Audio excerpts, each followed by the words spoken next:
Hello there and welcome to the channel. First of all, thank you so very much for appreciating my efforts in my previous two videos on NMAT, and just in case you haven't watched those two videos, well, please go and do watch. You will get a lot of useful things from those videos. हालांकि ये video जो है वो पिछले दो videos से related तो नहीं है, पर फिर भी मैं आपसे इंसिस्ट करता हूँ कि वो दोनों वीडियो ज़रूर देखिए. लोग उसको बहुत यूज़फुल समझ रहे हैं और बहुत अप्रिशिएट कर रहे हैं. Alright, so as promised, this is the third video on NMAT, what to do, not to do on the D-Day, and I have added one more thing to this video.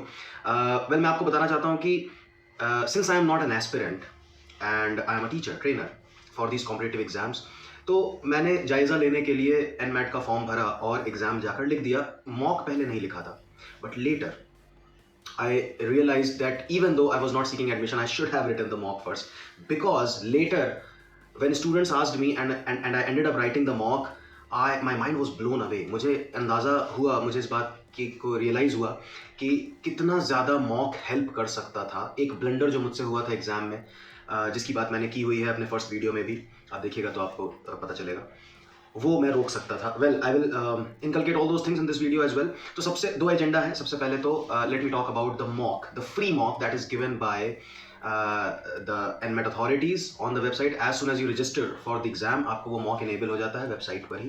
वहाँ पर जाकर आप ये mock लिख सकते हैं. और उसके बाद I will talk to you about what to do, not to do, apart from during the examination. उसके पहले क्या करना चाहिए, नहीं करना चाहिए. Okay, तो मॉक से शुरुआत करते हैं. Well, I became a complete fan of the mock that was provided by NMAT. बहुत अच्छा मॉक बनाया है. मुझे बिल्कुल ऐसा लगा that मैं रियल एग्जाम ही लिख रहा हूँ. हल्का फुल्का 19-20 का डिफरेंस है, बट नॉट मच.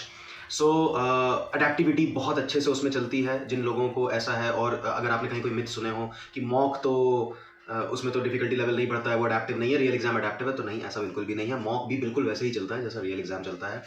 मुझे ऐसा लगा था कि जनरली मॉक जो कंपनीज देती हैं वो सिर्फ एक अंदाज़ा देने के लिए कि how the questions will look etcetera etcetera. They don't really work on the level of the questions and the difficulty. लेकिन यहाँ पर ऐसा नहीं है. वो real mock actually, in fact I would like to tell you that reasoning में एक set बहुत क्लोज प्रॉक्सिमिटी में आया था मेरे रियल एग्जाम में as compared to what it was in the mock.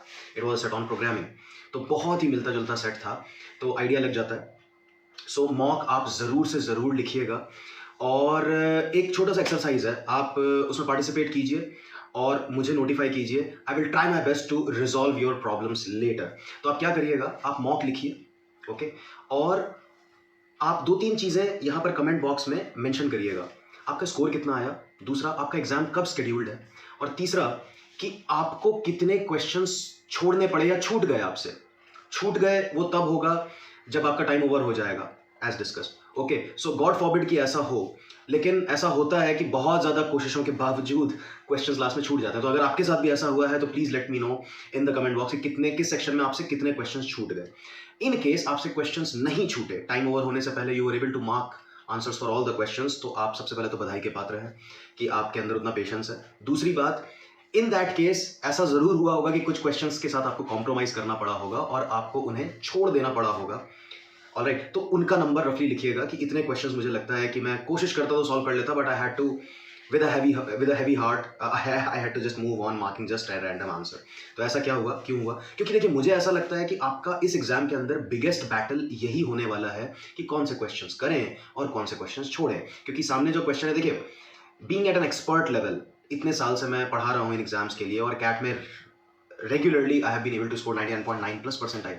उसके बावजूद जब इस एग्जाम में क्यूए सेक्शन में मुझे करीब 5-6 क्वेश्चंस छोड़ने पड़ते हैं, एज इन पास ऑन करने पड़ते हैं, ऐसे मुझे सिर्फ आंसर मार्क करना पड़ता है, क्वेश्चन पढ़ने का भी उतना वक्त नहीं मिलता, ट्राई करने का वक्त नहीं मिलता. तो मुझे ऐसा लगता है कि स्टूडेंट को इन जनरल सबसे ज़्यादा प्रॉब्लम इस एरिया में आने वाली है. क्योंकि जो क्वेश्चन सामने है, आप आगे का क्वेश्चन आपने पढ़ा नहीं है, जो क्वेश्चन सामने है वो आपको किसी भी तरह करना है. अब आपको लग रहा है कि ट्राई करेंगे तो शायद होगा, नहीं होगा, अब उसको ट्राई करना चाहिए या तुरंत आगे बढ़ जाना चाहिए. ये सारी प्रॉब्लम्स आपके सामने आएंगी. और देखिए, ये ऐसी सिचुएशन है कि आप खुद करके ही सीखेंगे. मैं कितना भी आपको थ्योरेटिकली बता दूँ ना, उस टाइम पे कुछ अजीब ही होगा. तो वो इसलिए मॉक लिखना बहुत ज़रूरी है. मॉक ज़रूर लिखिए. It's a brilliant mock. Well, जो लोग थोड़ा अफोर्ड कर सकते हैं तो अ लिटिल अबाउट 1000 रुपीज़ में वो 2 और मॉक्स दे रहे हैं, तो मैं तो कहूँगा कि आप वो भी ले लीजिएगा. Alright, we are also planning to launch a course जिसके अंदर हम सारे मॉक्स के क्वेश्चन डिस्कस करें, अच्छे अच्छे क्वेश्चन, और उनको डील करने का स्ट्रैटेजी और एग्जाम में कैसे बिहेव करना चाहिए उसके ऊपर स्ट्रैटेजी भी हम बनाने की कोशिश करेंगे। Although we haven't plan the date और एनीथिंग, लेकिन अगर आप अपने फीडबैक देंगे कमेंट बॉक्स में लिख के तो हम उसको प्लान कर पाएंगे। एनीवे, सो मॉक्स के बारे में ऐसा था, थोड़ा सा number of question from the topics, थोड़ा सा here and there, but more और less the mock is exactly like the final exam. Alright, so mock जरूर से जरूर लिखें, जल्दी से जल्दी लिखें और कमेंट बॉक्स में मुझे बताएं कि कैसा रहा। Alright, now the second deal for this video, what to do not to do. बहुत इंटरेस्टिंग बात है। मैं ये वर्टिकल शुरू करूं उससे पहले मैं एक छोटा सा एग्जाम्पल जो आपको साउंड करेगा आउट ऑफ द वे लेकिन वो रिलेवेंट है। So you know, imagine that you have an amazing car, okay, so may be one day very soon, तो आपके पास एक बहुत अच्छी कार है। अब आपको बहुत इंपॉर्टेंट किसी एक जगह पर जाना है, टाइमली पहुंचना इंपॉर्टेंट है। आपने उस कार में सारे मेजर्स लिए, उसकी सर्विसिंग करा ली, उसमें इंजन ऑयल चेंज करवा लिया, टैंक फुल करवा लिया, धो पोछ के साफ कर दिया, पॉलिश करवा दिया, बिल्कुल चमचमाती हुई गाड़ी। बस आप एक चीज़ करना भूल गए, tyre pressure, air pressure check करना भूल गए, और उसकी वजह से एंड मोमेंट पे because of uneven tyre pressure एक टायर फ्लैट हो गया और आपका काम बिगड़ गया। कहने का मतलब ये है कि 99 चीज़ें सही हों और एक छोटी सी चीज़ अगर नज़रअंदाज हो जाए तो वो पूरा का पूरा गेम चौपट कर सकती है। मेरे साथ कुछ कुछ ऐसा हुआ, तो मुझे लगा कि ये आपको बता देना बहुत इंपॉर्टेंट है, क्योंकि देखिए जैसा क्वेश्चंस में होता है वैसा लाइफ में भी होता है। क्वेश्चंस में भी अक्सर हम छोटी छोटी चीज़ें इग्नोर कर देते हैं, उसकी वजह से आंसर चेंज हो जाता है। ज़िंदगी में भी ऐसे ही होता है। तो कभी कभी छोटी से छोटी चीज़ जिस पे आपने ध्यान नहीं दिया और उसने पूरा गेम पलट के रख दिया, तो इसलिए मुझे लगा कि ये बताना बहुत ज़रूरी है। I will start with the admit card and the other documents that you have to take. देखिए वेबसाइट में एक दो चीज़ें हैं, लिखा हुआ है कि एग्जाम के मिनिमम 30 मिनट्स पहले पहुंचिए। मिनिमम बिल्कुल सही लिखा है। I would advise you to take a little more time in hand, because वहाँ पर जो मैनेजमेंट है वो बहुत डिपेंड करता है कि किस टाइप के लोग हैं, स्लो हो रहा है, फास्ट हो रहा है। प्लस आपका एग्जाम किसी ऐसे दिन है जहां जिस दिन बहुत ज़्यादा रश है, हाउसफुल सिचुएशन है। देखिए मैंने तो, जो मुझे पहली डेट मिली मैंने उस दिन एग्जाम दे दिया, ओके, तो बहुत ही कम रश था। शायद पूरे हॉल में मेरे साथ 3-4 और बच्चे बैठ के दे रहे होंगे एग्जाम। लेकिन आपके साथ मोस्ट ऑफ द पीपल, आपके साथ ऐसा नहीं होगा। आपने उस दिन स्लॉट लिया होगा जिस दिन बहुत ज़्यादा मारामारी होगी और पूरा का पूरा स्लॉट बुक होगा। अब ऐसे में क्या है, आपकी एक फ़ोटो खिंचती है, आपसे साइन किए जाते हैं, आपका साइन वेरीफाई किया जाता है, आपका आधार, आपका पैन लिया जाता है, ब्ला ब्ला ब्ला ब्ला ब्ला। इस सब में थोड़ा सा वक्त लग सकता है। मेरे केस में ये सारा काम 5 मिनट के अंदर हो गया था। आपके केस में 15 मिनट लग सकते हैं, 20 मिनट लग सकते हैं। तो please please keep time on your hand, okay. Please be very well rested, आराम से बहुत अच्छा सोकर जाइएगा। ऑब्वियसली ये बहुत आम बातें हैं, आपको सब लोग बोलते होंगे। So in the name of papers आपको एडमिट कार्ड तो रखना ही रखना है। वेल, पता नहीं क्यों मुझे ऐसा याद आ रहा है कि मैंने एनमैट की वेबसाइट पे कहीं ना कहीं पढ़ा था कि आपका जो मेल ऑफ अपॉइंटमेंट है, जैसे ही आप अपना स्लॉट बुक करते हैं एग्जाम में तो आपको एक मेल आता है, आप उसका प्रिंट आउट भी ले सकते हैं और फ़ोन में भी दिखा सकते हैं। वेल, मुझे ऐसा लग रहा है कि ऐसा कहीं लिखा हुआ था, कहीं किसी और वेबसाइट में ये भी लिखा हुआ था कि नहीं, प्रिंट आउट ही ले लेना। मैं भी आपसे यही बोलूँगा कि प्रिंट आउट ही ले लेना, ठीक है। वो मोबाइल में दिखाने वाली नौबत नहीं आएगी, क्योंकि आपको फ़ोन कॉलेज के अंदर ही नहीं ले जाने दिया जाएगा, सेंटर के अंदर ले जाने दिया नहीं जाएगा, okay. So be very careful कि आप फ़ोन का क्या हिसाब किताब रखने वाले हैं। आपको कोई छोड़ने आ रहा हो, लेने आ रहा हो, फ़ोन उसके पास छोड़कर जाएं। आप अपनी गाड़ी से जा रहे हैं, फ़ोन लॉक करके जाएं, गाड़ी में, डैशबोर्ड में, या फिर बाइक में, कहीं पर भी, या फिर वहाँ पर कुछ तो मैनेजमेंट आपको वहाँ पे करना पड़ेगा, उसके लिए भी आपको थोड़ा सा टाइम चाहिए होगा, ओके।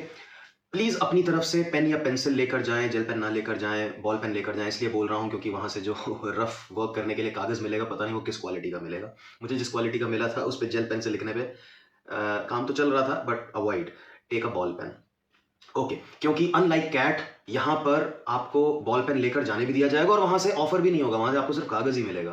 तो प्लीज़ अपनी तरफ से पेन पेंसिल लेकर जाएं। ऐसा ना हो कि आप कैट की माइंड में रखकर इंप्रेशन चले जाएं बिना कुछ लिए और वहाँ पर आपको कोई पेन पेंसिल ही नहीं दे रहा है, बहुत प्रॉब्लम हो जाएगी। एक तो वैसे ही बड़ी परेशानी वाली चीज़ है ये पेपर। सो एक पॉइंट ये हो गया, ओके। सो जो मेल अपॉइंटमेंट वाला है उसको आप प्रिंट आउट ले लीजिए, to be on the safer side. वैसे मेरा पर्सनल ओपिनियन ये भी है कि वो मेल इंपॉर्टेंट नहीं है, मुझसे किसी ने नहीं मांगा कहीं भी किसी भी पार्ट ऑफ द एग्जामिनेशन में। जो आपका एडमिट कार्ड है उसमें आपको ना कुछ चिपकाना है, ना कुछ लिख के ले जाना है, सिर्फ प्रिंट आउट लेकर चले जाना है वहां पर। And please bring that admit card, that very piece of paper back, क्योंकि उसके ऊपर वहां पर इन्विजिलेटर के साइन होंगे और अगर आपको री एग्जाम देना है तो आपको वही पीस ऑफ पेपर दोबारा लेकर जाना होगा। Alright, then before the exam starts, you get about 8 minutes of time. आपको एक लॉग इन ID, पासवर्ड वगैरह मिलता है, वहीं पर जनरेट किया जाता है, ब्ला ब्ला ब्ला, वो तो आपको मिल जाएगा। तो वो डालकर आपको करीब 8 मिनट मिलते हैं एग्जाम के इंस्ट्रक्शंस पढ़ने के लिए। ऑलराइट, अब क्वेश्चंस के अंदर के इंस्ट्रक्शन वो तो पेपर शुरू होने के बाद ही आपको पता चलेगा। ओके, और अगर आपने मॉक लिखा है अच्छे से तो आपको वो पढ़ने की भी जरूरत नहीं है, बट एग्जाम शुरू होने से पहले जो इंस्ट्रक्शन है उसके लिए आपको करीब करीब 8 मिनट लगते हैं, मिलते हैं, 8 मिनट से कम लगेंगे। उसके बाद आपको करीब 2 से 3 मिनट मिलते हैं टू डिसाइड द स्ट्रक्चर। अब देखिए यहाँ पर थोड़ा सा डिफरेंस है। मॉक में आपको 3 फैक्टोरियल यानी कि 6 अरेंजमेंट्स दिए हुए हैं, उसमें से एक आप चूज करते हैं। यहाँ पर 3 स्लॉट्स हैं, उसमें आपको नाम को ड्रैग करके लेकर आना है। तो जैसे क्वांटिटेटिव स्किल्स को आप सेकंड नंबर पे लिख के लेना चाहते हैं तो आपको ड्रैग करके उसको सेकंड पे लाना पड़ेगा। ओके, और लैंग्वेज को फर्स्ट पे लाना पड़ेगा, एटसेट्रा एटसेट्रा एटसेट्रा। मैंने ये बात दूसरे वीडियो में भी सजेस्ट की है, यहाँ पर फिर से रिपीट करके सजेस्ट करता हूँ कि आइडियली जो बहुत रिसर्च करके लोगों ने ये ऑर्डर निकाला है कि आपको अपना फेवरेट एरिया सबसे पहले अटेम्प्ट करना चाहिए। कई सारे लोग उल्टा सोचते हैं कि ये तो कुशनिंग इफेक्ट देगा, इसको हम आखिरी में करेंगे। नहीं, आखिरी में आपकी एनर्जी कम होती है, दिमाग में ऑलरेडी जजमेंट बन चुका होता है, तो आप उसका मैक्सिमम एडवांटेज नहीं ले पाते। आपको सबसे पहले अपना फेवरेट एरिया करना होगा जिसमें आपको सबसे ज़्यादा कॉन्फिडेंस है, जिसमें आपको सबसे ज़्यादा अच्छी फीलिंग आती है। उससे क्या होता है, टोन सेट होता है। तो मेरे लिए वो क्वान्टिटेटिव एप्टीट्यूड है। तो क्वांटिटेटिव एबिलिटी मैंने सबसे पहले किया था। सेकंड नंबर पे आपको वो सेक्शन रखना चाहिए जो आपको प्रॉब्लम ज़्यादा करता है। कुछ लोगों के लिए लॉजिकल रीजनिंग है, कुछ लोगों के लिए वीए है। वेल, इस एग्जाम में तो लॉजिकल क्या और वीए क्या दोनों एक ही जैसे हैं, लेकिन आप उस हिसाब से सेकंड सेक्शन डिसाइड करिए। और जो थर्ड सेक्शन है वो मीडियम लेवल वाला आपका होना चाहिए। ऑलराइट, प्लीज प्लीज प्लीज एक बहुत खास ख्याल रखिएगा एक बात का, जो मैंने नहीं रखा, इनफैक्ट धोखे से हो गया मेरे साथ। मुझे लगा कि कैट की तरह एग्जाम तभी शुरू होगा जब वो स्केड्यूल्ड है, लेकिन यहाँ ऐसा नहीं है। आप नेक्स्ट नेक्स्ट नेक्स्ट नेक्स्ट दबाते चले जाएंगे और एग्जाम अपने आप शुरू हो जाएगा। मेरे साथ क्या हुआ, मेरा एग्जाम 12 नून से था और मैं 11:30 पर वहाँ पर हॉल के अंदर अपनी सीट पर बैठ कर पढ़ने लगा था इंस्ट्रक्शन वगैरह, और नेक्स्ट नेक्स्ट नेक्स्ट करते करते थोड़ी देर में पेपर चालू हो गया। मैंने घड़ी देखी तो 11 बजने में अभी 12 बजने में अभी 20 मिनट थे। इट वॉज अबाउट 11:40 और 42 something and my paper had started and there was a lot of quite a chaos in the examination hall, क्योंकि लोग अभी भी एंटर कर रहे थे और इन्विजिलेटर रह रहे के उसको जब याद आ रहा था तो वो कुछ अनाउंस कर रहा था। मेरा ध्यान वहाँ भी जा रहा है कि पता नहीं क्या बोल रहा है, इंपॉर्टेंट ना बोल रहा हूँ। तो ये सब आपके साथ ना हो, इसकी वजह से भी शुरुआत के क्वेश्चंस में मुझे बहुत ज़्यादा टाइम लग गया, because it's an adaptive paper. You don't want at least that question go wrong जो आपको आता है। ओके, तो अगर आपके सामने वो क्वेश्चन है तो आप शुरुआत में वैसे भी मोमेंटम बनने में टाइम लगता है, तो जो क्वेश्चन आपसे आधे मिनट में हो सकता है वो 40 45 50 सेकंड में भी हो सकता है कि शुरुआत में हो। पैनिक ना करें, शुरुआत में ऐसा होता है। तो जब एग्जाम का टाइम, जब सबका एग्जाम शुरू हो रहा हो तभी आप भी करें। ये छोटी सी चीज़ है जिसकी वजह से मेरा शुरुआत का टाइम बहुत यूज़ हो गया, बहुत ज़्यादा कंज्यूम हो गया, और मॉक ना लिखने की वजह से और इसका आइडिया ना होने की वजह से मेरे को लास्ट में, और थोड़ी सी ग्रीड की वजह से भी 4 क्वेश्चन छूट गए। ओके, जब आपके आखिरी के 5 मिनट बचे हों सेक्शन के, तो प्लीज़ क्वेश्चन सॉल्व करना छोड़ दीजिए, आप सिर्फ मार्क करना शुरू करिए। ओके, देखिए अभी इसके बीच में कैसे बिहेव करना चाहिए इसके ऊपर मैं एक और वीडियो भी बना सकता हूँ बहुत डिटेल्ड, लेकिन अभी क्या है, आपको बहुत कॉमन सेंसिकल लगेगा, आपको ये नहीं लगेगा कि आप इसका एडवांटेज उठा सकते हैं या इसको कैसे। इसीलिए मैं कह रहा हूँ आप पहले मॉक लिख दीजिए, तब आपको आइडिया लगेगा कि कहना कितना आसान है, करना कितना मुश्किल है, और अब उसके लिए आपको कैसे सोचना चाहिए और कैसे आगे बढ़ना चाहिए। Alright, so I think that would be it for this video. Hope that these things would really help you, and yes, please do that experiment, please do write the mock, और mock please तब लिखिएगा जब आपको किसी भी तरह का distraction ना होने वाला हो, भले ही आपको रात में लिखना पड़े या दिन में लिखना पड़े। एडमिट कार्ड वैसे आ गया है तो आप अपना स्लॉट देख लीजिए कि कितने बजे का है, और उस हिसाब से भी आप अपना मॉक शेड्यूल कर सकते हैं। लेकिन प्लीज़ मॉक को बिल्कुल उतनी ही शिद्दत से, उतनी ही सीरियसनेस से लिखिएगा, सिंसियरिटी से लिखिएगा, जितनी सिंसियरिटी से आप फाइनल एग्जाम लिखना चाहते हैं। आप ये मानकर लिखना कि जो आप इस मॉक में करोगे वैसा ही कुछ फाइनल एग्जाम में होगा, तो अपने आप वो सीरियसनेस आ जाएगी। ऐसा करिए, और प्लीज़ अपना score section wise and how many questions did you have to leave और दे गॉट लेफ्ट, ये प्लीज़ मुझे लिख कर बताइएगा कॉमेंट सेक्शन में। I promise that I will do something to help you. All right, so with all the good wishes, I would sign off, and since अब शायद दिवाली तक इसके ऊपर मैं वीडियो ना बनाऊं, तो आप सब लोगों को दिवाली की बहुत बहुत शुभकामनाएं। Wish you a very happy festival of lights, and please do keep preparing, and let me know if I can help you in any way. Thank you so very much. This is Mayank signing off.